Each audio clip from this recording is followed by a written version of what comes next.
Good evening and welcome to another episode of the Coach's Box.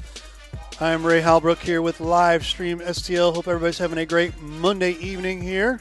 Got a great show on tap for tonight. We've got the gentleman here. We've got a new face, and Mr. Riley Blair, you're going to be the host tonight here a little bit. And so Riley, take it away, my friend. Well, first of all, welcome to the Coach's Box, episode 68. Episode 68 here. We're back at our home base here in Herculaneum, La Pachanga. We appreciate that, TJ's Bar and Grill in Peevely last week allowed us to come down there and host a show. It was a great show, great venue outside. It was nice and cool, and except for the couple moths that Coach Sproul had to fight off and karate chop and everything else, but right. For the most part, it was a great show last week, and like I said, we want to say a big thanks to TJ's Bar and Grill. If you haven't been out there and had their wings, top notch. That's I haven't been out there. Definitely, are they good? Top notch wings, top notch. I like some of the wings. best. Some of the best. So we got a fun show ahead of us tonight. We have a special guest with us tonight, all the way from Lake of the Ozarks. As you should say. But we appreciate having Coach Ron Rhodes with us tonight. Coach, welcome, and appreciate you having us on tonight. Thank you. Glad to be here. Yep. You're an avid watcher of the show, are you not? Yes, I mean, you're like a top fan badge or something you need to have. We need to get him a T-shirt he can wear it around. Right? Wear it around the lake, right? Yeah. Set in my recliner and watch you. Figure out what in the world's Miller and Jarvis going to say next, right? Yeah. Why? Is that unpredictable or something? Well, I'm just saying it happens from time to time. That's funny. I'm always, straight and narrow. Straight and narrow. Yeah. That's probably an incorrect statement, but we'll go on with we'll move on here. Call me a liar. No, never. But we got a fun evening. First of all, kind of we'll talk a little bit about some basketball stuff. We got a couple basketball topics that we're kind of talk about. But I first want to go along with the first kind of topic we want to kind of go through here is, do you believe that sports has become too focused on winning? What level? I would say all levels. To be honest, I think that and I think that's what we kind of mention. I mean, starting from the lower levels of little kids all the way up through professional, has it become all about winning? Whoops, there we go. Sorry about that. Well, here's my opinion on it. I don't think it's enough at the professional level because you get money involved. As soon as you get money involved, I was thinking about this on the way in. Is it really sport? I don't think it's sport anymore. When you start to ask, when you start to give a contract and money's exchanged for services, you're talking about now it's entertainment. Mm-hmm. Okay, and to me that's a whole different Pandora's box, different conversation. But I don't know. I look at, you could pick a sport, you could pick players, you could pick people, and you could say, do you really care? I don't think so. I think you care about the money. Now you go on the other end and you look at different levels, lower levels, youth levels, and I think it's the exact opposite, where it's too much focus on winning, and it's not about the joy of the game, teaching the game, playing the game the right way, learning all of those things that's going to carry them on into an older level or older experience. But I don't know. I mean, to me, you got a lot of wannabe dad coaches who coach and think that their kid's some hot shot, the next coming of LeBron or something. And they're not teaching fundamentals.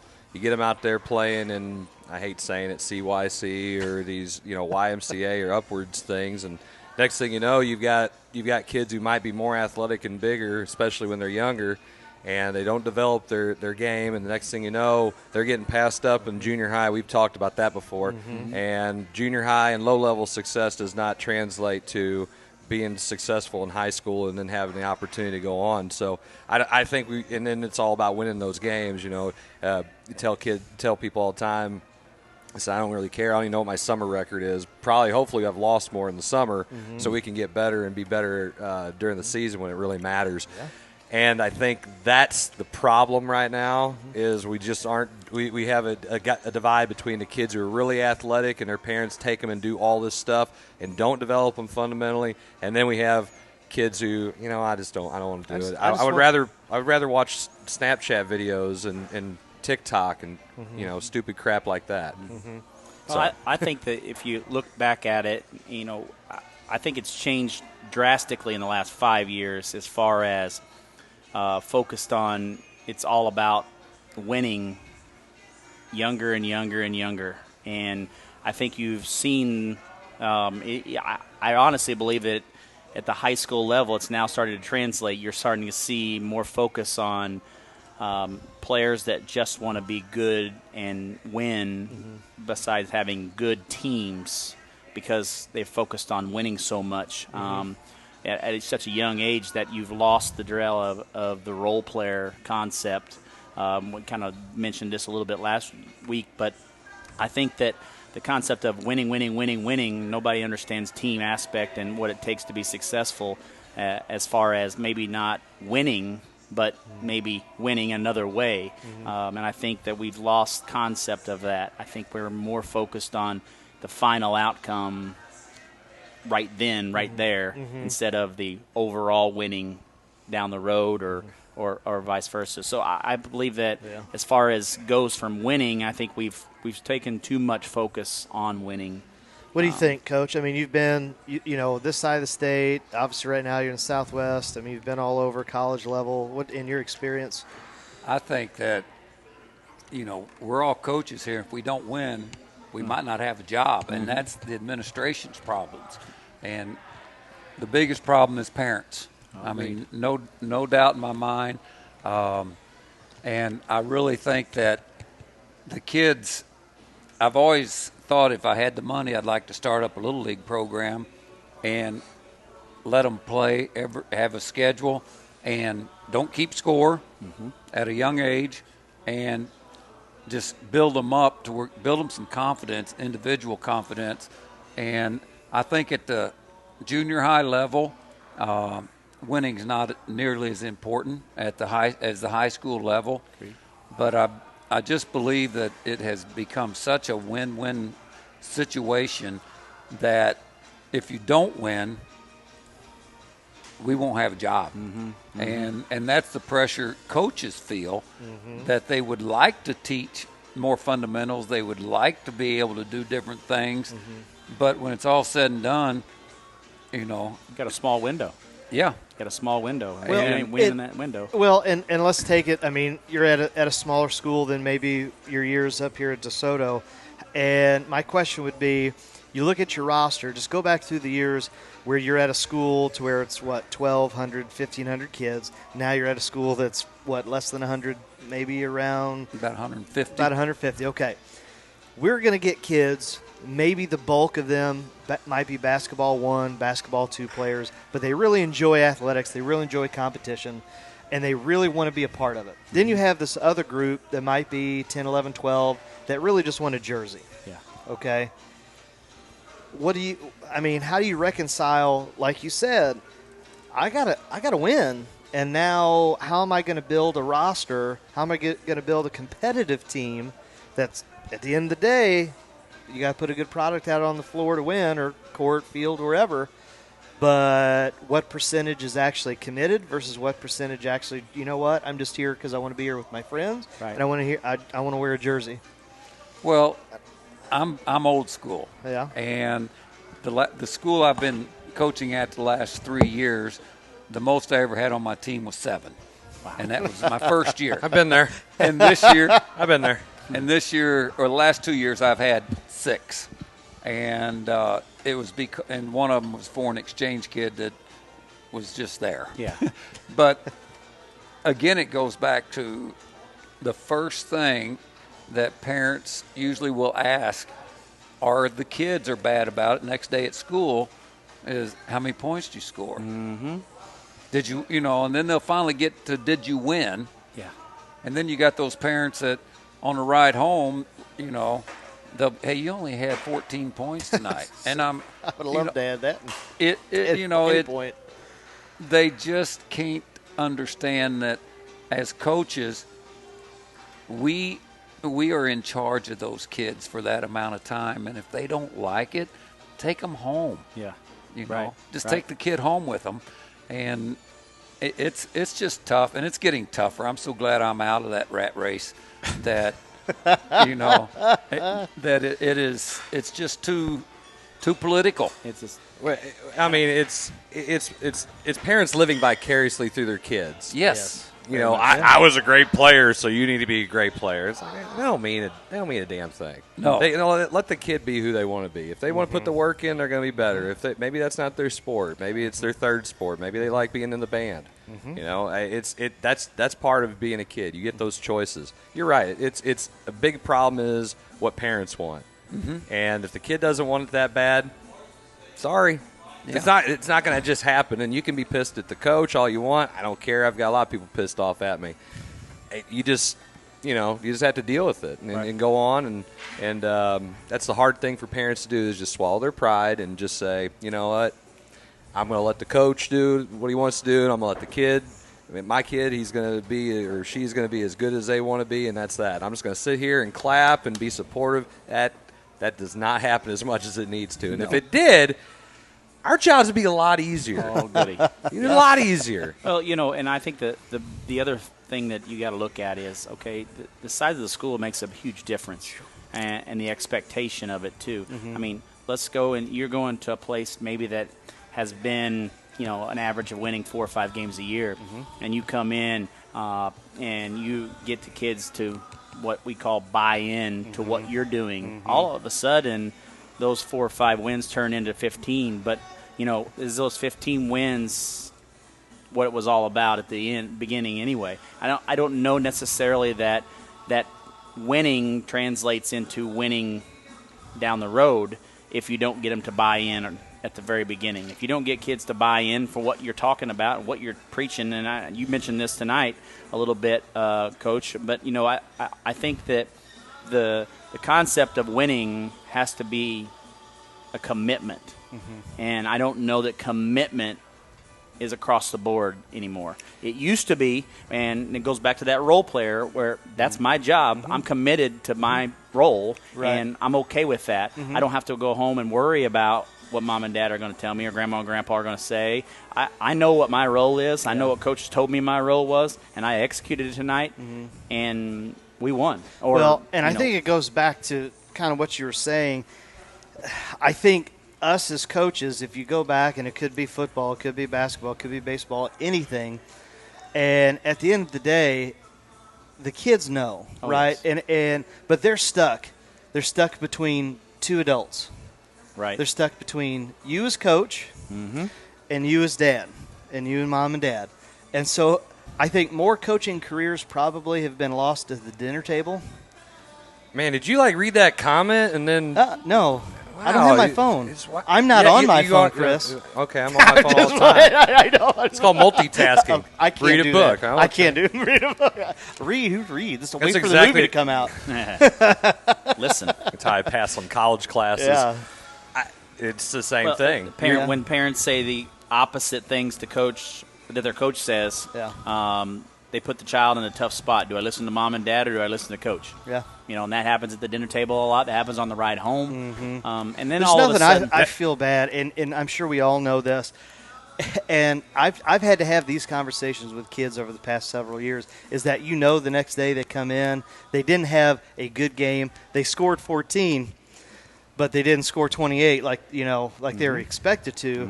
And on the ride home, they just got obliterated. And they come back the next day of practice, or you have them in class, and they're just down. Like, what are you talking about? We just whooped so-and-so. And they're like, Coach, you don't understand. That ride home was brutal.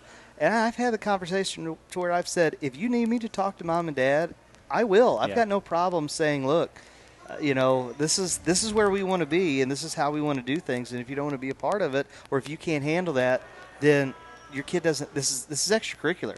Like, you're going to graduate high school without having to play a sport.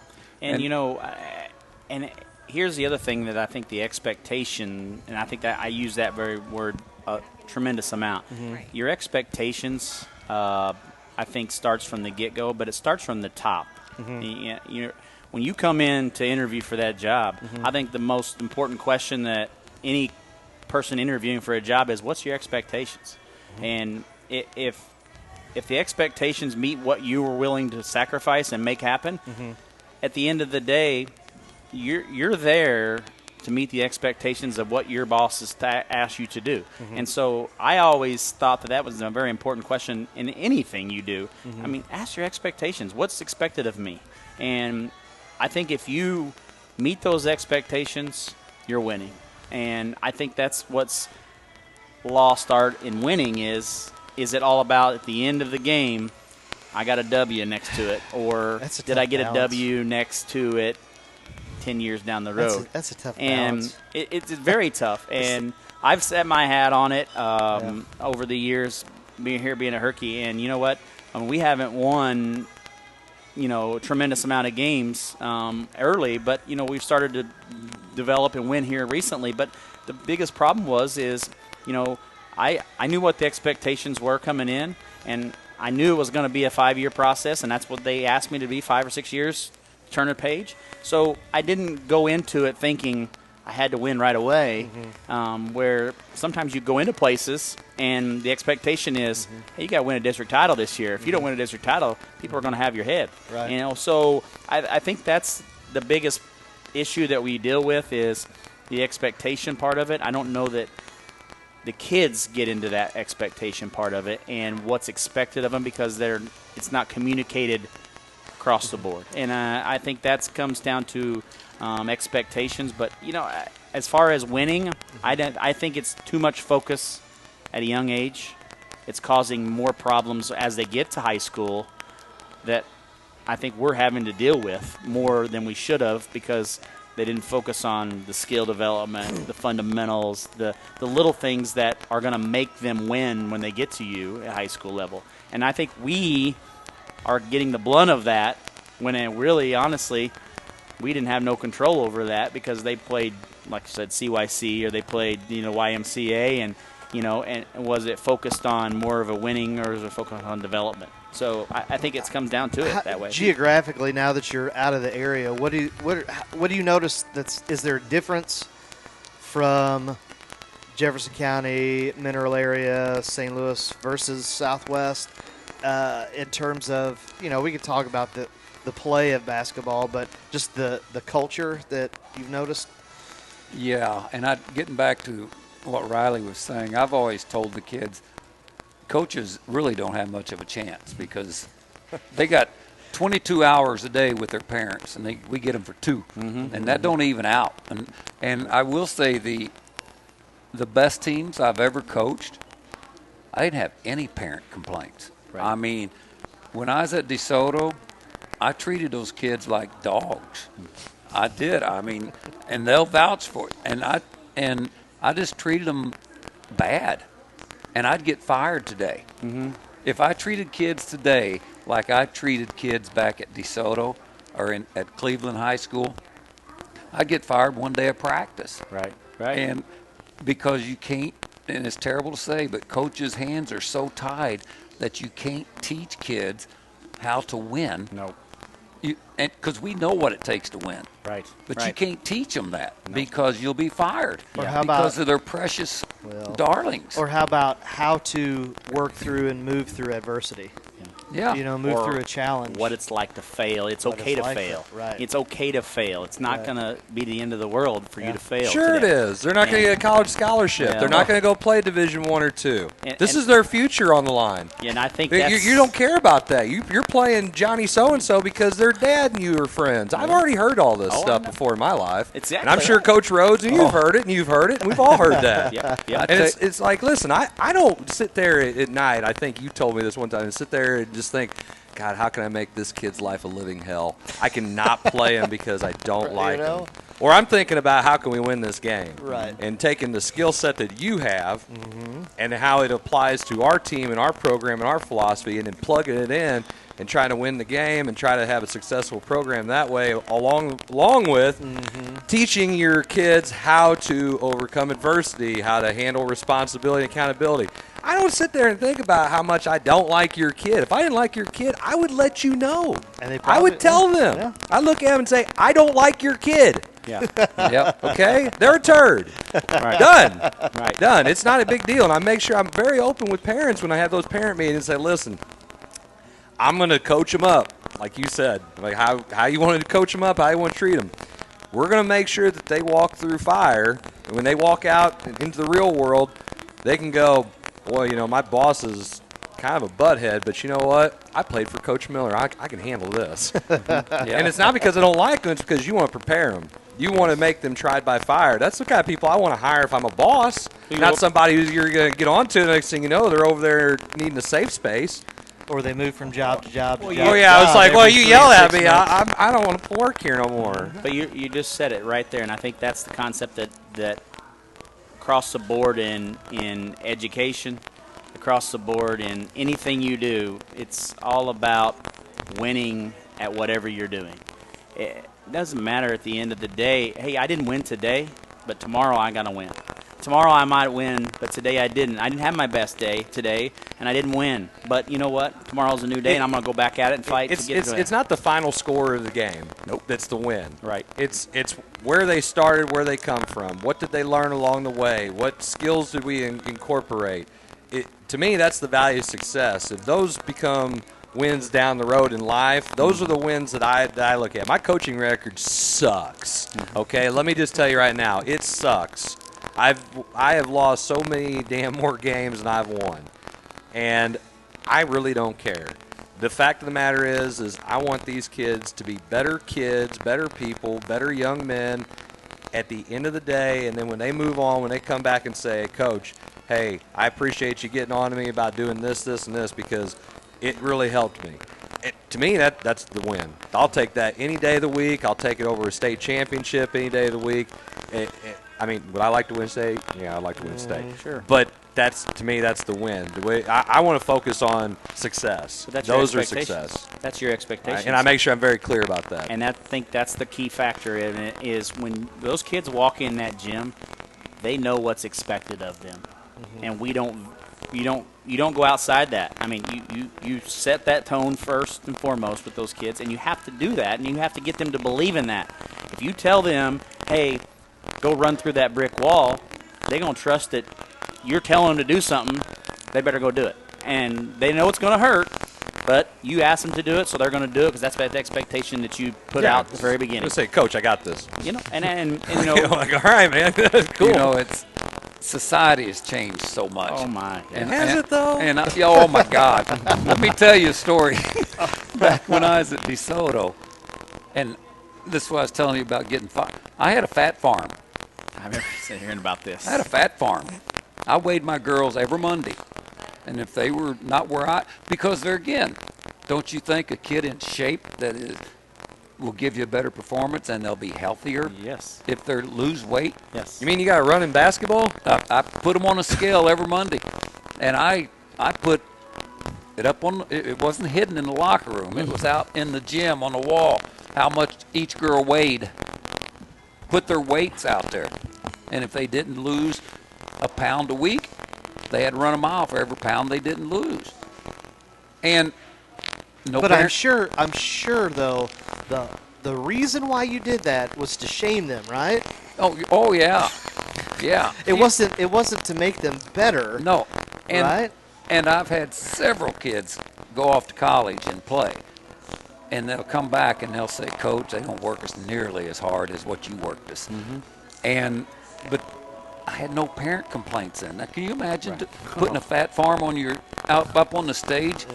And no, I'm thinking of putting my admin hat on and thinking about all the school law things that you just broke. Yeah, I know it. And you know what, though? Statute I love limitations. it. Well, yeah, you're okay. You're okay. I'm pretty sure that's okay. But, I mean, yeah, it was a fat shaming, breach of confidentiality, stuff like that. But no parent complaint.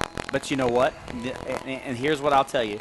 Your kids knew what you expected of them, and when you put that on there, They needed to meet your expectations. They didn't meet what you asked them to do. So at the end of the day, it didn't matter what mom and dad said. They knew what your expectations were, and they needed to meet that. And if they didn't, they sat. They didn't do anything. They didn't get to play. And I think that's another issue that deals with that is, there's not a lot of challenge amongst teammates to challenge each other for spots. Well, I'm averaging 15 points a game. I'm gonna start every night, no matter what.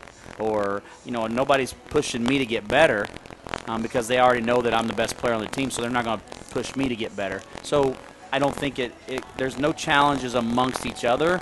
There's no push amongst each other because they're okay just being okay. Well, you said it right there. You said it exactly, and I think that's human nature. And Nick Saban always talks about it. You know what? There's a difference between being average and being exceptional. Correct. And exceptional people don't like average people. Nope. And average people don't like exceptional people. No, they shouldn't. It's to go above and beyond. It's not normal. Nick It's not Saban doesn't know normal- anything about winning. Come on, I can't listen to that guy. I mean, but you go back to, and I think what's different, and you could tell me over the years, is the why. You're going to do the things you did in the 80s and the 90s and the 2000s, and then the things that have changed over the last 20 years. But the why is because this is what's best for you, and more importantly, what's best for the program. Correct. Which is ultimately going to cycle back to you, which is going to make you a better person. All these things that Coach already talked about. I think that gets lost now. Oh, it does. I don't think there's any. Listen, put aside your ego or whatever, and say, be a part of something. Be a part of something that's bigger than yourself. Right. And I think that gets lost because what's the focus of all of the select stuff? Me. Oh wait, I didn't play enough. I'm gonna go start my own team. I'm gonna go money. It doesn't go my way. Then I'm gonna go here. I'm gonna go there. That feeds into life. Yes. That feeds it. Oh wait, I don't like how I'm being treated at work. I'm gonna go to a different job, or I'm gonna do this or do that. And I think, like we always say, sports is a microcosm of life, and what's happening now, it's what's happening at the youth. You see it just in a different venue when they become adults. Well, they want to microwave success. Absolutely. I want to put it in the microwave and nuke it, or I want it in the fast food, like McDonald's right now. I want it now, but I don't want to put in that time. I don't want to have the accountability. I just want you to give it to me, Right. like as soon as earthly possible. Yeah. I've been in a lot of programs that haven't won, hence the bad coaching record.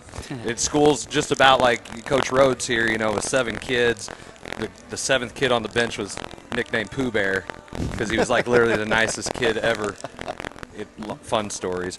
So I've been there, and to try to get those kids to understand what it's like to win and build a winning culture when they've just been nothing but losing, it's hard to do. Very hard. And it's like, listen, we can win games. They're all looking at you like, what the hell is that guy smoking? You are, yeah. Yeah, it's like, okay, dude, this is, whatever school. And I hated hearing that, but you're trying to get them to understand, like, we're not going to just jump into it and just win right away. It's going to take some time. There's going to be little victories along the way that's going to make it into this big victory. And even my kids, like I always talk about that first year at Grandview where we were really bad. And those 5 kids that they quit everything they ever played, and they stuck through it with Eddie, my freshman coach. He played on that team as a senior. They won 3 games, but those kids, I told them from the get-go, I said, you guys are going to be the foundation of what we build. Right. You might not win, okay?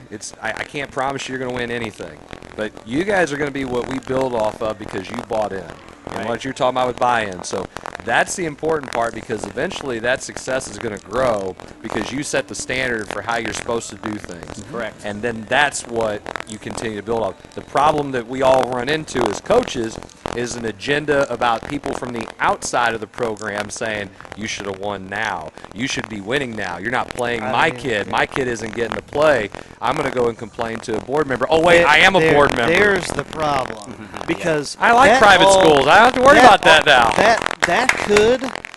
You could have all of that bluster, You could have all that, but it's the fact that decisions get made based off of that. Instead of, hey, you can blow hot air all you want.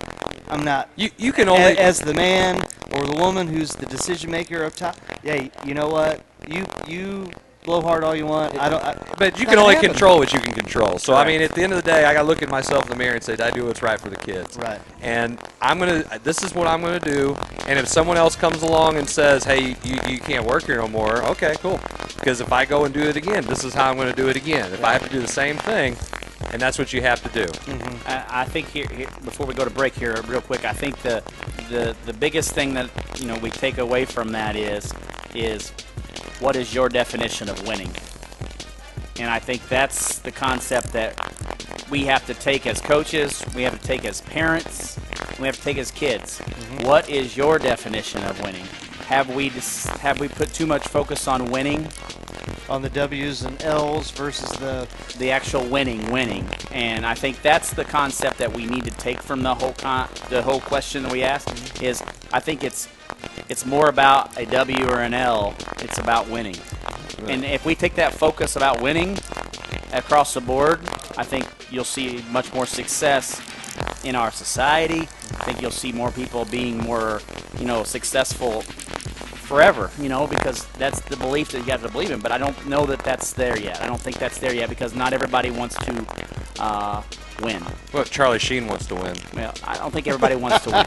They want to get that Tiger blood. Winning. They want to get. It's all about me. It's not about winning. It's all about me. True. So, but Ray, we'll go turn it over to you for a commercial break, and so we appreciate you watching the Coach's Box. Yeah, we know we're experiencing some sound issues. Going to work on that during the break here, so stay tuned with us. And they're going to eat some chips, and we're going to get this all fixed here. So you're watching Coach's Box. We'll be right back.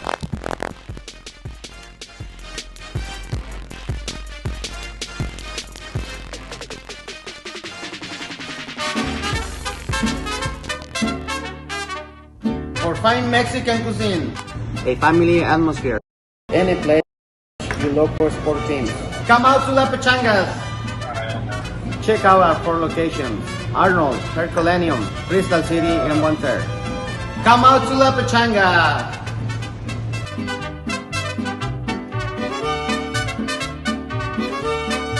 Wiley Agencies have locations in Festus and Arnold to serve you. We offer home, vehicle, business, and life insurance, as well as investments and much more.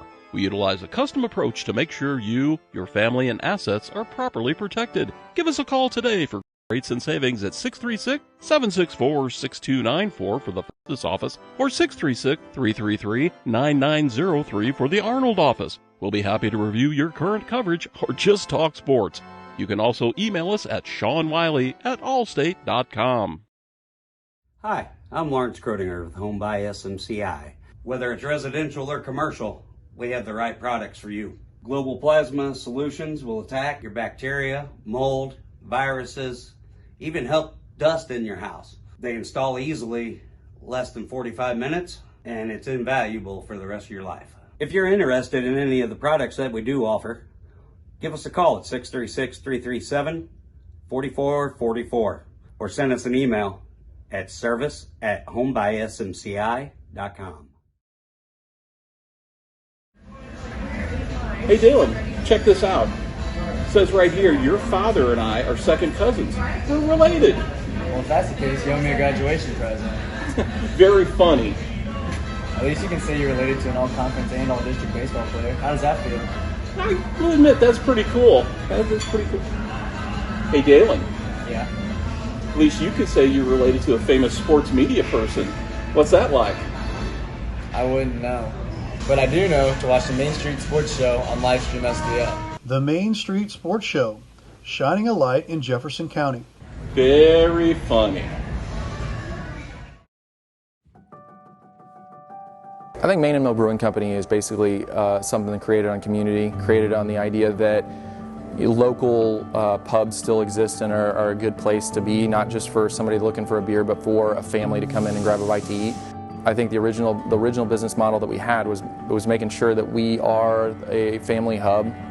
We're in the middle of still redoing our Barrel Works building. putting beers in cans, being able to do more kegs. We're beginning the planning elements of a new tap room with potentially some food elements and everything along that lines that kind of expands the idea of Main and Mill into something maybe a little bit different, a little bit more in a new location. All of that's been created by the love and support that we've gotten from around the community.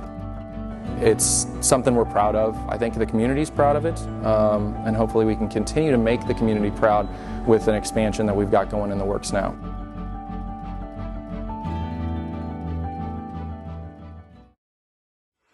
Hey, Ray Halbrook here with Livestream STL. We hope you're enjoying tonight's broadcast.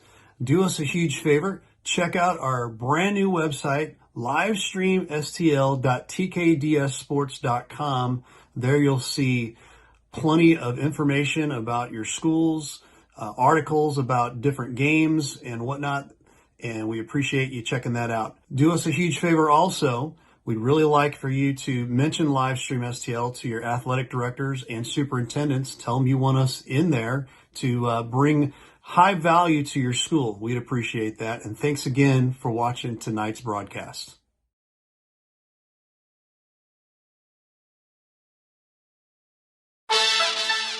Hey, this is Chris Miller, and you're watching the Coach's Box on Livestream STL, the best sports streaming show there is on Facebook.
Kids still today remember, the impact you had on them and miss that kind of impact that you make on kids. And so that's the important part about what we talk about winning.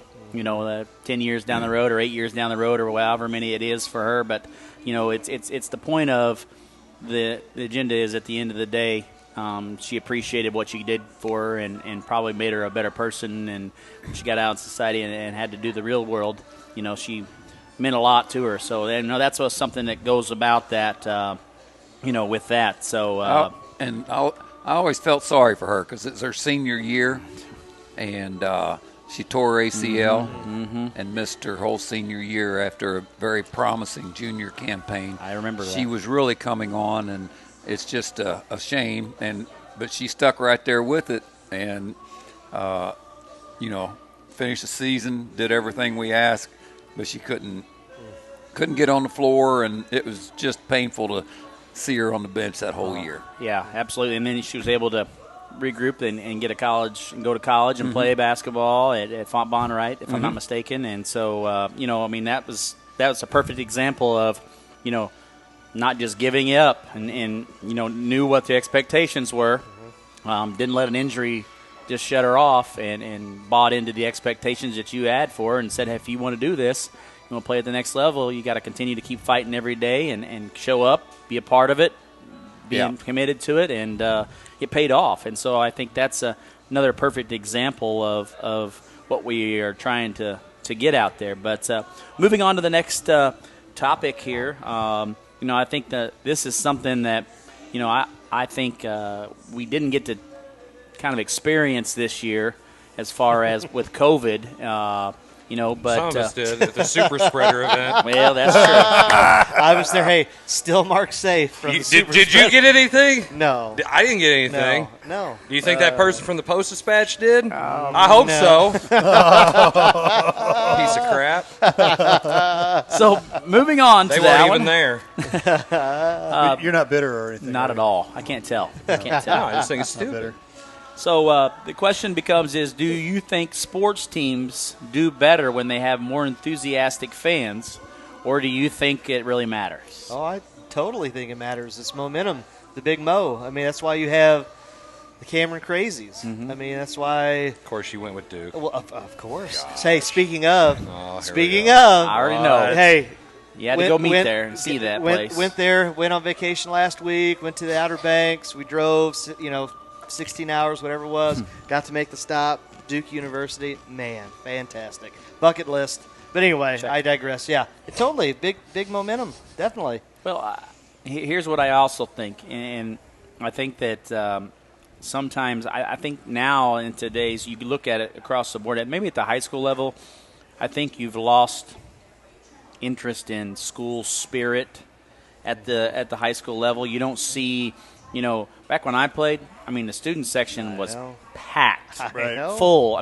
Kids had no shirts on in the front row and had your logo on it, and it was excitement. Yeah. No matter win or lose, Yeah. they were there, and Yeah. and it was excitement. And every Friday they had a pep rally in the last hour of the day, and got kids riled up and be there tonight, and and in stands or whatever. It's just, I think that's become a lost thing in schools, is the excitement around sports. I think, and we've talked about this a lot. Participation, just doing activities. I mean, and when you were in teaching and before retirement, and Chris, you can say, being in the classroom, it seems like over the last 16 years versus when we were in school, it seemed like 85% when we were in school, 85% of the population did everything. We did activities, sports, fine arts, clubs, and maybe 10-15% didn't. Okay, right. They were the ones that maybe went to work, did this, then. Honestly, going into teaching, and over the last 16 years, it's flip-flopped. Right. It's 15% of the kids, 15% of the student body does it all. I agree. And 85% they show up and they leave. And I tell my students this every year. Get involved in clubs, get involved in activities, extracurriculars, because you know what? You only have one high school career, make the most of it. And I think high school would absolutely be boring if all you did was show up at 8 o'clock and left at 3. I probably would have hated it too. I agree. But go do something, go be a part of it. So here's the question. Why do you think that's gotten to that, and does it need to be fixed? Well, technology. I think this right here, exactly right. I think technology has changed that. There's more things for them to do. I can go and watch a video game. I can go play a video game on this. I can go and do, other things now. Check my stocks. Yeah. And so, His Robinhood account. as far as that goes, and I don't know necessarily that we put a lot of emphasis on support amongst each other, and so I think if you walk into a school and you see kids in the hallways talking to each other, you don't hardly see that. I mean, I'm not in the hallways every day, but I'm coming in and around and out at the end of the day, and you don't see kids talking to each other in the hallways, and they're on this right here. Their faces right here. Okay. I know where this is going. You know where this is going. Okay. Story time. Story time. Taught at DeSoto, right? Big school. Okay. Taught North County, right? Big school. All right. Kid, this happened every year. Come the fourth quarter, last month of the school year, kid will come up, ask us that. Well, hey, we'll go ask so-and-so for help. Who? I said, so-and-so. Who's that? You mean to tell me you've been in the same class for an entire school year and you don't know everybody's name in the classroom? No.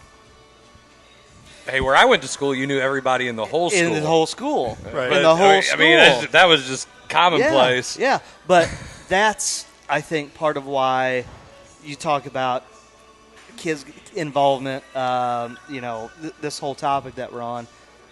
There is a disconnect when it comes to actually communicating. Agreed. Well, I mean, that's a big thing. I mean, that translates into, kids talking, asking you for help, or, I mean, hell, they'll email you. Like, I would say, do kids email you questions, or would they not even talk to you? Just want to send it an email? It's amazing. You can have lunchroom duty, and there'll be a boyfriend girlfriend sitting right next to each other. They're not talking to each other. They're texting each other. Yes. They're texting each other. Yes. And I'll be like, she's right there. Won't you talk to her? They're doing all that Insta Snap or something. Oh, my gosh. Insta Snap book? That's why I tell them all the time. Yeah. You got your face snap going, and they're just like, what? But and then I also think that here's the other thing is that it's changed a little bit in, as far as schools, so many schools in such a closer area. I think you've become a lost art in rivalries. I think rivalries have become a little bit of a lost art because of the way scheduling has to go about. I think scheduling changes a lot of things now because you have to, the way like for instance football goes with you're playing a higher class, you get more points, you get a chance to. So you don't maybe not play some of those schools that were your rivalries.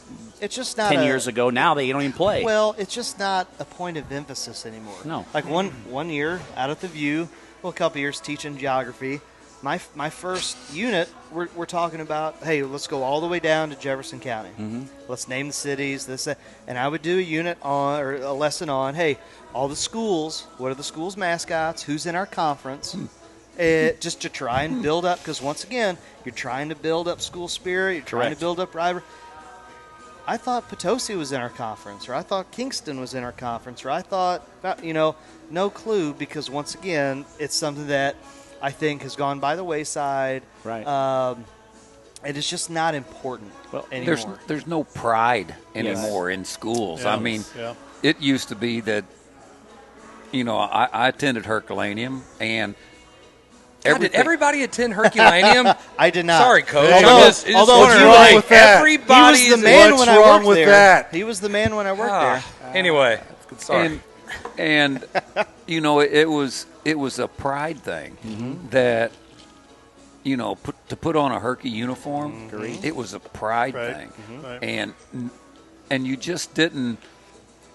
Girls did not wear their boyfriend's Letterman jacket from Festus to Herky. Oh, no way. No. You'd be flogged for that. Hold on, time out. Those don't even exist anymore. Right. Letterman's jacket? Very hardly. Those don't even exist. Isn't that crazy? And I think every kid that went through Herky they got red-bellied in the locker room by the seniors. Yes. Right. I mean, and it was going to happen to you. Right. Just miss the good old days. And nowadays it's like, we'll sue you, or there's just no pride in communities. And used to be like I took my Festus kids and we'd go play someplace and there'd be pictures of the mascots up on the wall. Mm-hmm. Right. Okay, who's that?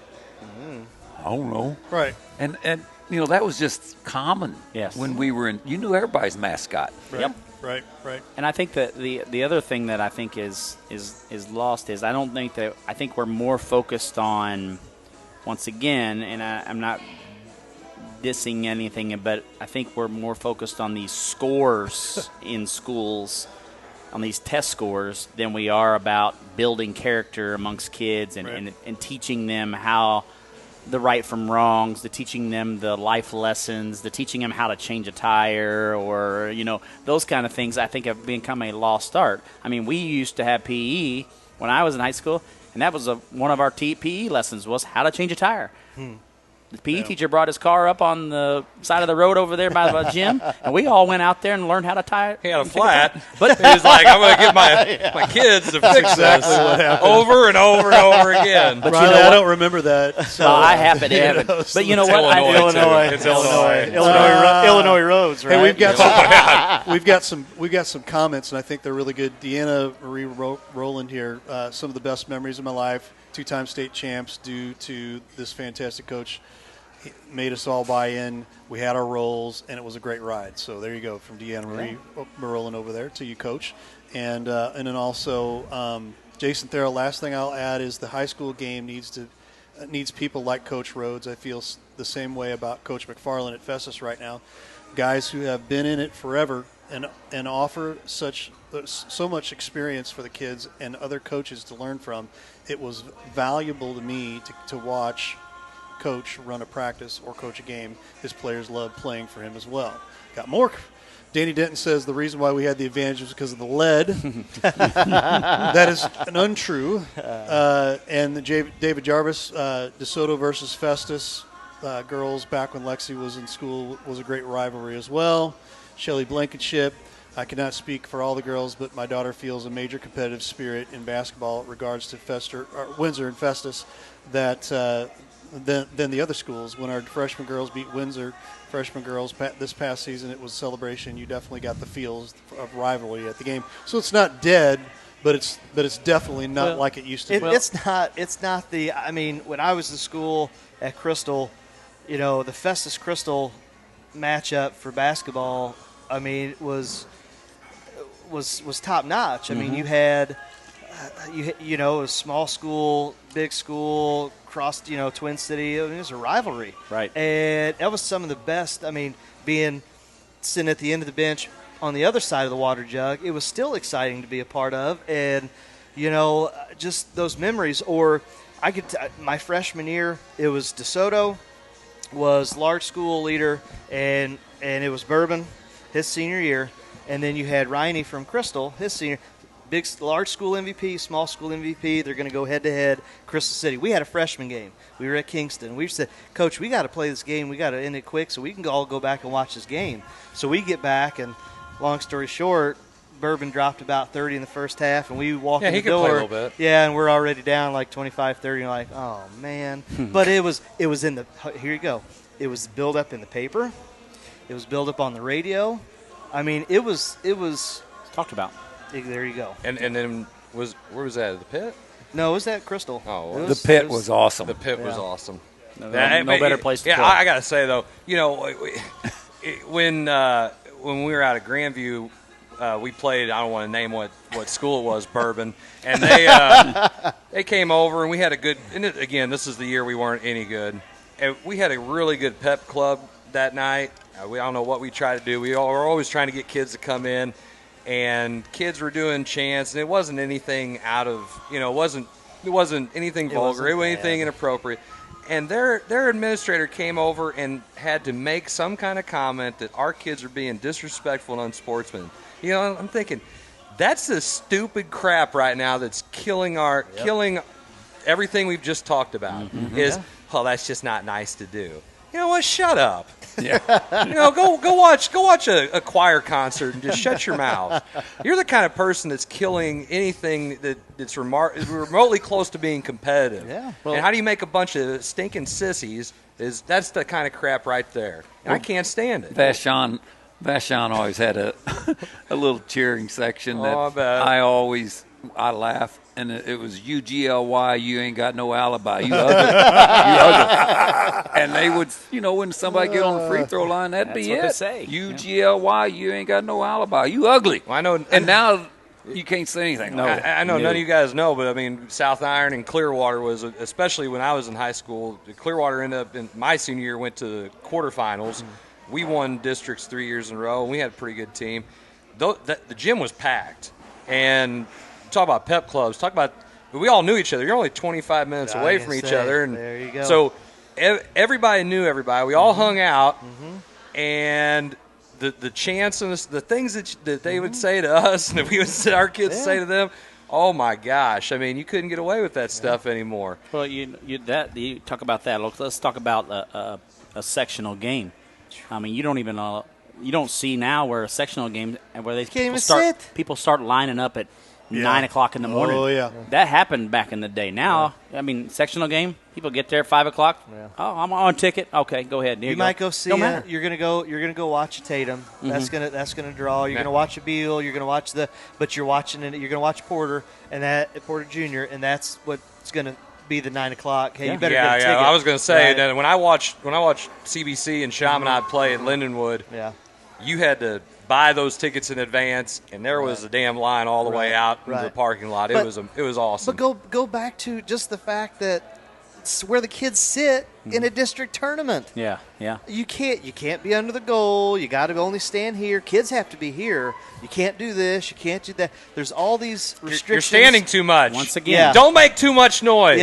Once again, don't stomp. Don't stomp. Don't stomp. It's the expectations, and you know what? I think it boils down to this. But pay $10. I want your money, but you can't say anything. You got to sit there in that stands and just be a freaking statue and watch. The most enthusiastic fan I ever saw, though, was when I was coaching at Zalma. We were playing Marquand in their little Cracker Jack crap hole of a gym, and that one-armed man had a cowbell.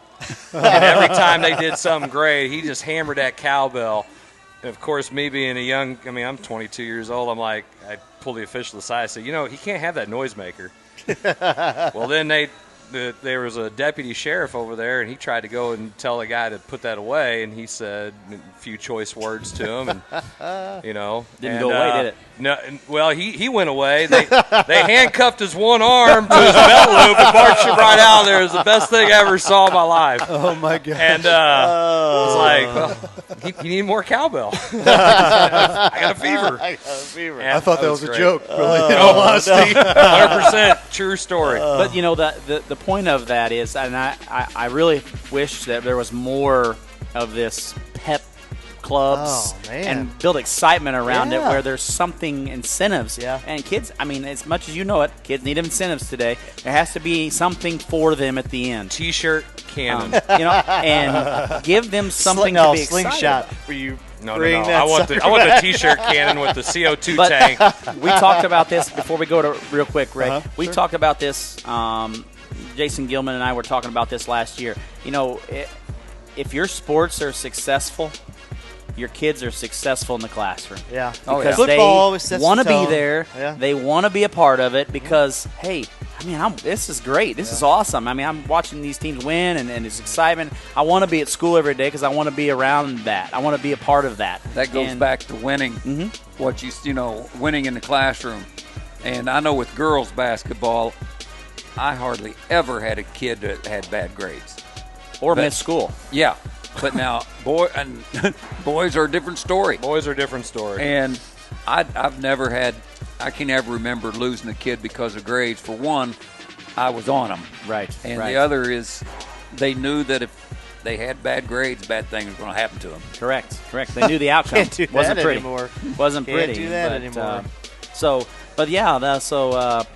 That there's a perfect example. So you administrators, you parents – get excited about there's your nothing. kids. And like you said, the North County kids, if you're talking North County Farmington, North County Central, they would do it right. And it was what you want. You want a packed gym. You got the kids under a rim. You got the other kids on the other. And they're dogging each other from warm-ups. Yes. And they're there, and they got their theme night. But here's the difference. Here's what, hey, on the intercom, announcements there every morning. Hey, all week, Central game this Friday, whiteout. Let's go. Let's fill the stands. Yes. Come on. Yes, it's talked about. It's talked about. And it's communicated about. And I'll tell you the one story that I have at Herculaneum. We had a rivalry game, that we had a pep rally or whatever, and we had a teacher come out of the stands. She was sitting over in the bleachers with her class that she was assigned to.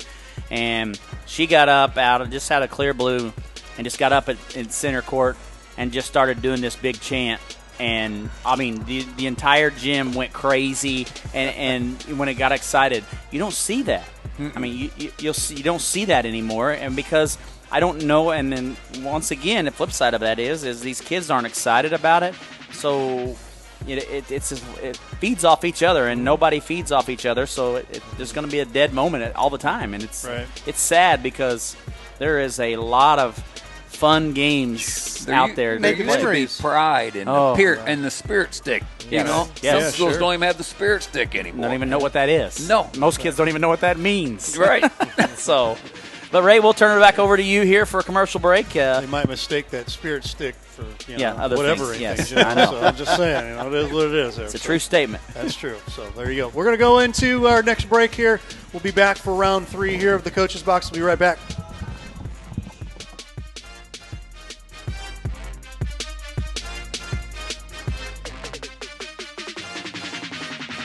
The Brick is a locally owned and family-operated restaurant, pizza parlor, coffee house, and gathering place for all in the heart of historic Festus Main Street. Enjoy Friday evening concerts on the back patio, or our Saturday pig wing specials. It's an experience like no other. Come on out to 218 East Main Street or call 636-638-2000.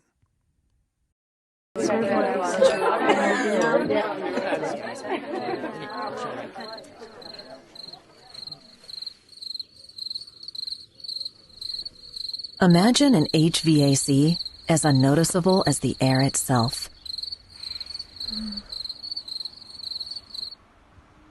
Sounds pretty good, huh? The new Daikin Fit. Air intelligence. Jefferson College has affordable degree options for students of all ages. Plus, register before December 11th and you could win a $250 book scholarship or other great prizes. Jefferson College provides safe on-site and online options and many exciting career pathways like humanities, business, social science and public service, math, physics and technology, and science and health. Students who know, go Jeffco. Enroll now at jeffco.edu.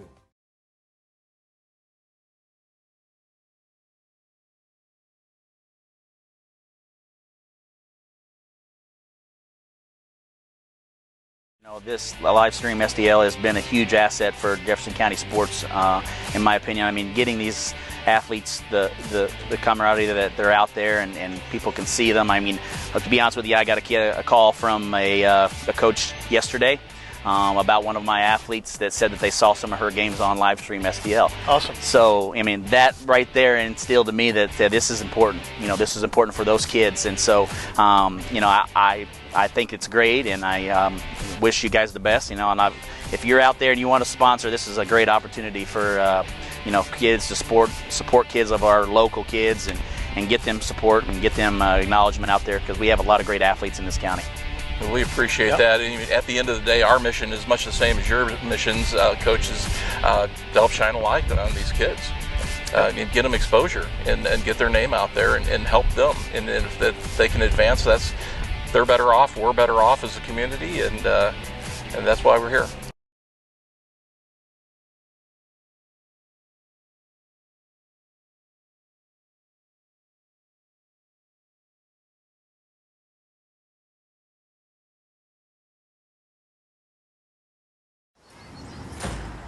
Tell us we can't, and we'll prove you wrong.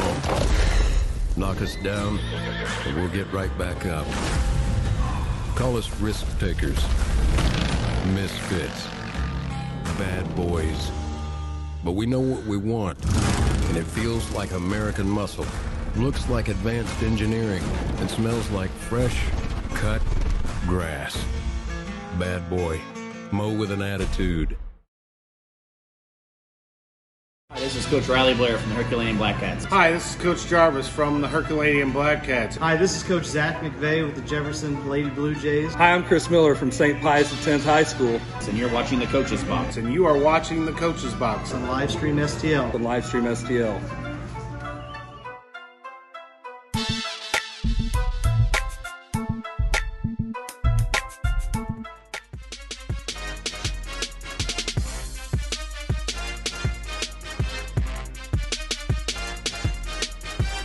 And we are back for our final round of the Coaches Box here. Thanks for being with us all evening here. We appreciate all of the comments, so keep them coming. If we've got some comments you want to make on the next different topics that we talk about, feel free to do so. And we're going to roll right straight in here. And we have another coach decides to show up here.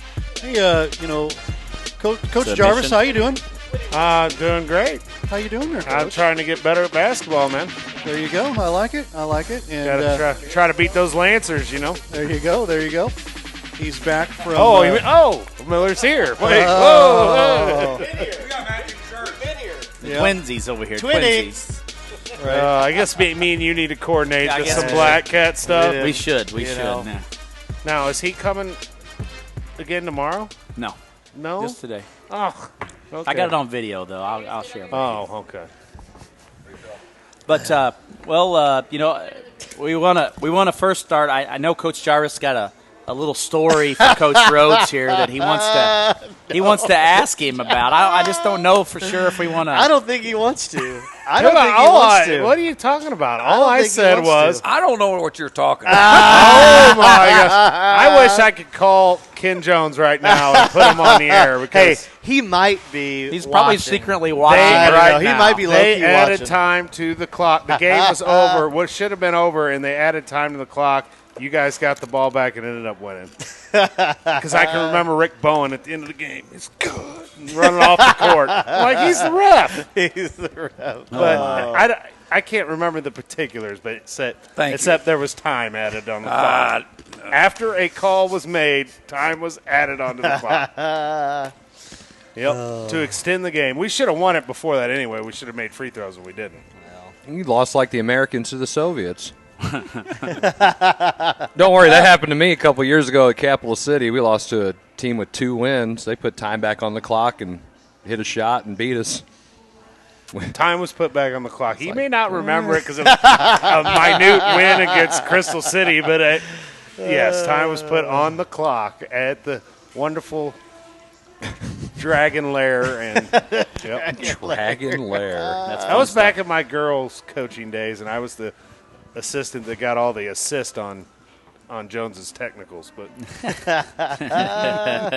he'd always blame them on me. I definitely would hope he's watching right now. Hope he's watching for that. I know. Well, if he ain't watching now, he's watching at some point. Oh, he'll watch it. But I don't, that was a long time ago. I forget stuff. But Thank you. I remember, he's gonna remember that one. But I remember they put time on the clock. Man, Jones he's one of the hottest I've ever seen him. Good stuff. Good stuff. I mean, them refs got off the court as fast as I think it was Rick Bowen and then it used to be the dad and son combo that used to always do games over there. Last name. His last Millers. name. Yeah, the Millers. The Millers. We're the Millers. It was the oldest Miller, I think, with Rick. Good refs. Stuff. Good. Yeah, I'm sure. You and O.L. Davis had some good refs over there. Man. Hey, I will say, though, when I was in North Carolina, his last year at Festus, been doing this 17 years now, had 3 guys I've never seen before and never seen since. Wow, really? Yeah, they must have went to school with him. Never seen before. You sound like you're Bruce. Oh, actually, we've all seen Bruce the same referees he's used. He told me that he said he's got to use SIBO referees from now on. And I said, why is that? He said, because the guys at the family reunion are getting too old. Well, he'd always say. Oh, yeah, it was great. I got a good kick out of that one. My favorite was 2 years ago when he came over and he goes, how'd you like that? I even brought my own refs up here. I'm like, yep, you sure did, didn't you? Or I love don't you get the ball at half court after a timeout? Sure enough, he got the ball at half court after a timeout. Did he not? And I'm standing there, I'm like, are you serious? And they gave him the ball at half court. It was the funniest thing ever. Because you were behind me. Yes, Jarvis could not say anything because he was just so hot. He's like, it's not going to change anything, so why even argue it? Well, and that ref was already ready to get on. He was already ready to give you one, but it was just quite funny. I was like, is this really happening down here? I just sat down. Yeah, you did. I remember. And I even brought it up to Bruce at the all-conference meeting. I said, yeah, now when you call a timeout, it's like the NBA. You get it at half court, right? He just laughed. Fun stuff. All right, well, let's move into our final topic here for the evening. Yeah, let's just move on into that. So, man. Someday, maybe when I'm old, the refs will like me. Doubt it. So should the price of admission be lowered in sports? And in return, should that take down how much professional athletes make? Do you we believe talking that's about pro sports? Pro sports, yes. Well, pro or college, I guess you could say, because now college athletes get paid. I don't think you need to spend that much to go to a college basketball game or college football game. I mean, once again, you're talking about a family. To go to Duke, I guarantee Oh, you're yeah. going to spend some pretty good money. Well, it's because it's only 3,000 seats. Well, and you're going to go to Rupp Arena, you're going to spend a lot of money. Hey, wait, Kentucky, the prices are cheaper? No way. I can tell you this, I can get Mizzou tickets a hell of a lot cheaper than I can get You Kentucky can get tickets. 50 Mizzou tickets for the price of one at Kentucky. I can promise you that. At what point, if you're an owner, are you now? They're obviously billionaires, so they Ask know the wallet. They know what the heck they're doing. But what point are you cutting off your nose to spite your face when, hey, a family of four is going to have to drop $300, $400? You don't care about a family of four. I'm just saying, but if enough families of four say we can't afford it, we're not going. They're not doing it though. They're not going. Well, there's a lot of family of fours not going. Yes, Yeah. but I mean, there's still people going. I think the biggest problem becomes is I think if you lowered the cost of people to get in, one, it build more excitement around, but when St. Louis is a different animal compared to a lot of places. Well, are they going to lower the beer prices too? I hope they lower everything. There you go. I was just wondering. There you go. Not for my sake, but for Miller's sake. when you I'm being do good that, this week. Do you think that has an impact? Going back to our last topic, do you think that has an impact on professional sports when you say there's more people in the stands, they feed off that, they play better, they do more things efficiently, I guess you could say. I know I was at that baseball game yesterday. It was a great baseball game from first pitch on. So, it was a quality baseball game, as in both teams played quality baseball, and the team that made basically came out the last. Was it loud when Reyes was finishing that game off? Oh, yeah, it was exciting. It was crazy in there, even though he had almost blew it again. But you know what? Almost 24 for 24. How many more? Gosh, it was nuts. He got down to first and second and one out. I watched and the whole thing. I believe me, but you couldn't hear a pin drop in there. It was insanely crazy and loud the entire ninth inning.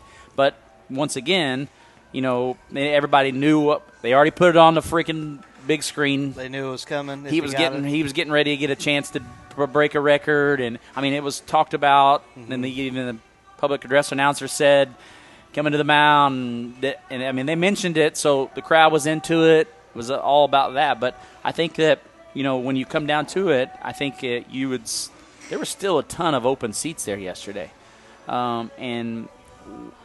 I believe that it entices it's a lot of money to go watch a game. A family of two is $100 just to get in the door. I was going to say, and I don't know, do companies or corporations, are they buying a bulk? I get the whole owner's boxes, suites and all of that, but you might have the charters or the whoever, the AT&Ts, whoever, they might be buying a bunch of seats and then giving away as well. Obviously, the people are making money hand over fist. They know what they're doing in terms of their pricing. But once again, if you're a Tampa, okay, let's not go Pittsburgh. A Pittsburgh. There we go. Let's use that. Okay, let's do a Pittsburgh. Perfect example. You probably have to do some managing of your prices because once again, how do you win? How do you build? The culture, all of that. And I know we get spoiled here in St. Louis with the Cardinals. But I honestly, though, when you say about the players, pros don't care. They care about the money. Yeah, I know. Because at the end of the day, whether they got people in the stands or not, if they're hitting, they're getting a contract. They're getting paid. If they're throwing strikes, they're getting a contract. That's all. And I think if you take into consideration that, that's why I think it's important if you lowered the cost of people to come in there. Would it be at a flip side of that? Do you think players would want to play in that kind of atmosphere? You talk about listening to, Nolan talks about how the atmosphere in St. Louis, right, is one of the biggest reasons why he came here. He ain't going nowhere either. Nope. I think that says a lot about what St. Louis fans are like and what people want to come here to play. And so, regardless, win or lose, people want to play in that atmosphere. People want to play it that way. All right. Well, I just pulled up the Brewers at the Pirates Wednesday. So you got the team that's playing the Pirates that's leading the division. For their lower field box infield, which is on the first base line, second row, $59 for one ticket. for one ticket. Paid that for the bleachers. Yeah, Second row. Second row, first base side. I haven't been to a Cardinal game in a long time. I haven't been to a professional. Bob sports. Tewksbury doesn't play anymore, by the way. Man. Sorry, I was thinking everybody. Bob Force, but even better. I mean, it's out of hand, and to be honest with you, this goes even further, in my opinion, than just professional or even college. How much stinking money does it cost for admission to go to a sectional or a playoff game that Misha runs? High school. Because every level you're going up. To go to a game this year, I'm like, and I don't know how it is now. I mean, when it was in Columbia and you went to Mizzou, $7. You'd have the 2 sessions, and you had to pay for each session to go. And it's like, holy crap! I had to save up so much stinking money just to do this. I'm a teacher. I mean, come on. This year, it cost $10 a game to get in. And then after every game, they ran you out, and you had to pay $10 again to get in for every game. And I guess there was 5 or 6 games a day. You know, you're talking about high school. And you're talking about $60. And used to you could get a pass and sit there all day. $7 and watch all the games. Yep. And where's I don't know. And there's nobody there. Where's that money going? Wait, Mission's not for profit. Where's that money It's not going? about the money. It's about the kids. They're doing it for the kids. Where's that dollar? It's all about their education. Where's that soda money? You turn my volume down a little. Here's what I'll tell you. Here, let me. I'm joking, but if you go to, you go to the state tournament, there's hardly anybody there. Yeah, it's empty. It's because they moved it. Well, that's but because I they think moved it. It's Why not would the you center wanna of the state. Exactly. Why do you want to go 5 hours? Wait. I know. Because that's exactly right. Everything's money, guys. Everything's always. They got a better deal to host there than they did at Mizzou. Mizzou wanted more money, and they're just like, yeah, we're not doing that. We don't make enough money.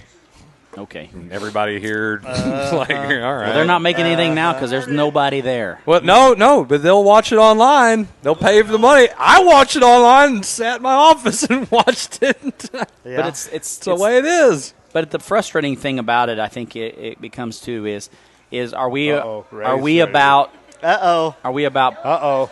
music money? on. Are we about the money, or are we about the opportunity for these kids? No, you're not. And it is about the money. I think that's where I get a little frustrated with when we look at the big picture side of this, and I think that's why I wanted to bring this topic up. Was I think that you would see more people be excited about professional sports. One, if the cost to get in was cheaper. Right. I also believe that you would see more people coming to the games if the cost was cheaper and the players got paid less because that's never going to happen there. And the reason why I'll say that is because I think more people want to know that their guys are there to win, to have a chance to be successful. Jack Flaherty wants to be here to win? No. He wants... He's going to next year. Straight cash, homie. There you go. Straight cash. Money. And... I mean, Dallas Mavericks and Suns, there didn't look like there was any empty seats in that arena to me. And you're saying, okay, well, but here's your argument is let's charge $5 to get in. They're not going to charge $5 when they can fill an arena that like they are right now. But I think here's what I can tell you. How many of those people in that place are making 6 figures and can pay that? Well, I'm sure they are. $500. Or they're saving up money and they go to one game and out of that whole time, it's a family affair because we're geographically we don't have. You're talking Memphis? Because I know people that'll say we save up or big NBA fans. They're going to go down to Memphis for the weekend or my whatever. son's been to Memphis. He's been up to Indianapolis. Not with me because I don't have that kind of money. Yeah. But he's been to like 5 or 6 NBA games. And that's 5 or 6 more than I've ever been to. I've never been to one. It's just like go back field trip. Go back field trip. Yeah, coach's box field trip. Go back to when the NBA Rams were here. On the road. When the Rams were here. I never been to Rams game. I went to one game where we paid. It wasn't in St. Louis. It was in Indianapolis. I went to one game at St. Louis when it was in the TWA Dome because it was free. Yeah. Couldn't afford it. I got a lot of free tickets when they were free. I got a lot of free tickets too. Yeah. You couldn't afford on the sideline.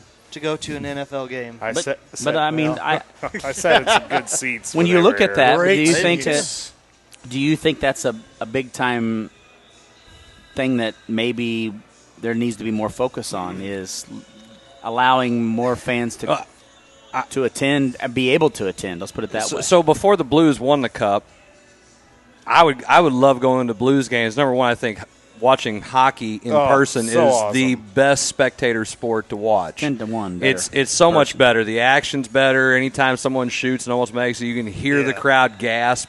Talking about comparing TV versus real life. I'm talking about watching any game in person, watching it on TV. It doesn't matter. The only way it's better is if I was playing it. McVay, you've been to a hockey game? No, he doesn't like hockey. Yeah, it's really easy. It's really so my point is this: the cost of going to a hockey game before they won the Cup was so much cheaper than going to. You could get good seats and watch a Blues game. I think for seats that you're sitting way up high to watch a Cardinals game. I think my brother-in-law, after they won, looked into it just for 2 seats in the upper bowl, $1,400 for season. Huh? Yeah, and it doubled in price because I actually looked it up. It was $700 before to sit 2 rows from the top. Oh yeah, we win the Cup. It's like, let's raise the prices. Which you get it. And that's what you get. You get COVID, and it knocks you all out and suck it, just like that. I'm just kidding. You didn't throw away 100 in front of that. My cousin's husband, he does a thing where he gets season tickets, but then they do a whole pool, and you can get in, and then you get so many of them. What I'm curious, though, is, Coach, can you tell us what it was like when it was 25 cents a game? Man. No, I played. I mean, he even added time on the clock against me. Man, the age thing is really. See, I'm usually the one getting the age out of these four. So and because I'm having easy, a kid. Grandpa, Dad. Hey, it's all right, Grandpa, man. baby, daddy. Oh, is that your son that's graduating? No, that's my grandson. I'm going to come up to that stage on my cane. That's my son. You're my boy, Hey, Dylan's carrying his little brother around. Don't hate the player, hate the game, man. Hate the game. You know he's over there. He's over there eating that up right now. You know he is right there. He's over there eating it. Hey, I'm excited. I'm gonna have another boy. And all the things I screwed up with Dylan, I can fix. You gonna finally make this kid into a shooter? Is that what you're saying? Oh, Dylan actually shot the lights out today. I know he will. Open gym, but if he'll shoot games, right? Well, that's that. Hey, listen, I hope he scores a bunch of points, just not against us. He likes corner threes against you guys. Hold on, time out. In front of your bench. I know. He does it and pulls the arrow. We've had some conversations on the whole arrow bull But crap. hey, I like that. I hate it. I want it. I hate it. I want the kids to have fun. I want the kids to celebrate. I've got them down to just doing in this. pro sports, not anywhere Hey, else. listen, back in the day, you get your block knocked off. You do something like fine. Coach knows. It ain't happening. Yeah. It ain't Like, happening. you're going to celebrate, huh? Yeah. I got you. Then do it. I like that too. Coach Rhodes comes from the background of like Bob Gibson, dude. I'm gonna put you. You hit a home run and you lollygag and you balk about. You mean if you bat? You're gonna absolutely. I'm gonna absolutely put one at your head. I don't care. I'm fine. I'm all for it. He's my favorite. Yes. I mean, Bobby Gibson. I'm not all for it. I pulled him out of the game this year because of it one time. I said, dude, good for you. You've like. I said you're like one of your last 6, bud. Come on. And he's like, oh. My only thing is if it's a kid who can actually. I mean, it depends on the situation. If I know I got a guy who's been chirping on me and I'm lighting him up, and I'm gonna tell him. But it's under the radar a little bit. Yeah. If you're a guy who goes 1 for 7 or something and you're over there celebrating, it's like your damn birthday. It only comes around once a year. Right. And really? Oh, so let's celebrate. Let's have a freaking cake. If Dylan would have done it when he made the one against them, I'd have been all for it. I'd have been like giving him a high five as he came down. But your brother just chimed in. He said Jarvis kids should shoot the ball. Well, but that's what Jarvis should do. But once again, you talked about in an earlier segment building excitement. What from the kid's perspective? Well, I can tell there's nothing better. Listen, I can tell you right now. Agree. There's nothing better from a coach. What almost brings you to tears is when everybody knows that the last guy or girl that comes off the bench who hasn't scored all year, they get in and they score. They do something great, and everybody. Unless you're that team that's getting their butt kicked. Yeah, and you're a jerk, and you won't let the one kid who doesn't right. ever get to play. I said do not let 25 score. Whatever you do, don't let them score. Right. The kid who doesn't ever get to play, put him in. The crowd going wild. They're all excited. Our whole pep club's going crazy. I think you even had like a triple team on him or something. He couldn't score. It was the kids caught on first, and they were mad. And I said, well, don't let them score then if you're mad about it. You guys have let them score all night. So, I mean. I don't know. That's the memories. That's the fun. That's the stuff that as I know. a player, Noah Apostolico does not get a chance to have that memory because Coach Jarvis shut it down. Because we're the only team you've blown out last year that he couldn't. We didn't blow anybody out last year. I'm too old school. Yeah. I hate it. I hate. Hey, I've got a comment. I knew he would be saying. I got a comment from Billy Rhodes right now. It says Ron Rhodes or Billy Pruno said Ron Rhodes would put you on your butt. That's fine, and you can do that. I have no problem with that. Do you agree with that, Coach Rhodes? Absolutely. I mean, it's like the guy who's going to go up and dunk. You don't get one for free, buddy. I get that's fine. I can show you film on that. But you know what, though? If I dunk it over you, then I'm gonna celebrate. Have at it. Right. Hey, and you want to undercut me? Then undercut me. I don't. That's the game. That's the spirit of the game. Problem is, you don't have those kids who'll do that anymore. I think there's a difference between showboating and then making a great play. Right. I mean, you make a great play. Yeah, celebrate. I think it's all about you celebrating. But showboating is a different story. Hey, did we or did we not? We had to take practice time when we did football together. We had to take practice time and explain to the kids, after you score a touchdown, you can go high-five your teammates. Yeah. Right. You can go celebrate. Yeah. Like, what's wrong I'm with... not going to lie to you. When I first got to Herky and was coaching football, and we scored a touchdown, and our kids weren't even excited on the sideline, I'd never been – I was like, well, dude, when we scored when I was in high school, the whole sideline's going, right. You know, you know what. Right. But can't gotta temper emotion. That's okay. But when you're doing this crap, running down the court or doing it at the other team, that's Eli Boyer asked me if he could do that when he makes a three. I said, "Why are you even asking me?" I said, "You probably shouldn't." He said, "Well, I got a technical last year before I got hired." I go, "Well, the answer is definitely no." Yeah. So I'm not saying show up the other team, but I'm saying if you want to celebrate your team, if we get in a ball game and you take a charge. You're darn right. I'm going over, picking you up, high five, and the charge is the ultimate sacrifice you can make as a player. But I'm talking about that. But that's celebrating. Up is not. I'm not saying bang on your chest. Look at my name on the back. I'm not saying. But I'm talking about celebrating what's happened. A great play. Mm-hmm. Why can't you do that? I think that's the difference, and I don't know that kids understand that. If somebody hits a 400-foot bomb, go celebrate when he gets to home plate. Scott Rowland, just sprint around the bases and get in the dugout. Yeah. Right. Yeah. Barry Sanders just handed the ball to the official and walked away. Yeah. But, hey, Noah Apostolico is the GOAT according to Josh Rubel. Yeah, that's right. Noah P. I don't know. I want to celebrate my teammates and what they do. And I think that you look at the point of it is it's all about expectation. Once again, if you've talked about that expectation up the front, the music's and you've coming mentioned on. Blair's talking. You've automatically given them that opportunity to do it. So if you talk about it, I think the kids understand what your expectation is. You do that, you find your butt sitting right here next to us. I would never say show up an opponent, but by golly, I want you cheering. Because we just said whatever segment we talked about momentum, that's a way to get emotion in the game. That's a way to get momentum, create it. I missed that whole segment, but our gym was like it was like going to a funeral this year because we didn't have any fans there and there was no kids section and it was awful. It's tough. That was awful. It makes it really hard, so you'll be able to fill the kids section starting next year, right? We hope. I sure hope so. We hope. The Delta or whatever the crap they keep making up. Yeah. Delta variant. Hey, I say this could be another week. Are we going to have sports? Is it going to be just like next year? Yeah. That's what we'll talk about. Twitter poll.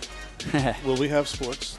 this fall. All right. Well, we are looks having like sports. that's a wrap on segment 68 here of the Coach's Box. We want to thank Coach Rhodes for coming out tonight. Thanks, Coach Rhodes. Appreciate visiting us here. Enjoy it. And I watch you every week. Well, we appreciate that. Oh my We gosh. appreciate that. And he yells at us when we're. Is there when we're nothing not else on TV that's good? You go outside and turn the antenna still where you're at, I guess, because there's got to be something better. It's just stuck on that channel. He's like, that's all I got. That's all I got. The wife's This video probably just saying, popped up on the computer. I don't know what to do. I missed a lot. Are we done coaching now, or Yeah, I'm done. for this year at least?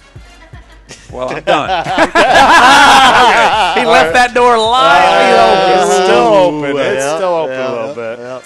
There you go. But I know. I'm sure that the wife loves to hear you screaming at the TV or the computer when you're sitting in that rocking chair when we say something about Matt Carpenter or something. Don't start on my boy Matt got the hit last night. He got a hit? He got a hit. Oh, you like I know, that? You really like Matt one- Carpenter. Yes. Let alone many my that would God. necessitate. We an talked about entire that rack. before you showed up What here. am I going to do? We did. I with said, the you're going gun to have rack? to keep that down on the down low, man. I had to say it right before we. I wanted to say it. Carpenter right now is 0 for 4 with 3 strikeouts, and he's got him hitting in the 3-hole because Arenado's But got they're the night winning off. 8-1. Okay. So- See, he's a winner. yeah. So He's a winner. He's a winner. there you go. that's the word. That's the word I was going to use. Final post here. Albert Bill Pujols. Prudo says, ask Ron what would happen if you celebrated a homer on him. Probably hit him the next Well, Bob Gibson was my favorite There guy. you go. There we go. Yep. There we go. There we go. Thanks so much for being with us on the Coach's Box tonight. We'll be back again next week. Tune in throughout the rest of this week. We'll have the American Legion Zone tournaments right here on Livestream STL on Facebook and YouTube. So check that out. Check out our schedule on at the top of our Facebook page. For all of us here, Livestream STL and the Coach's Box. So long. We'll see you soon.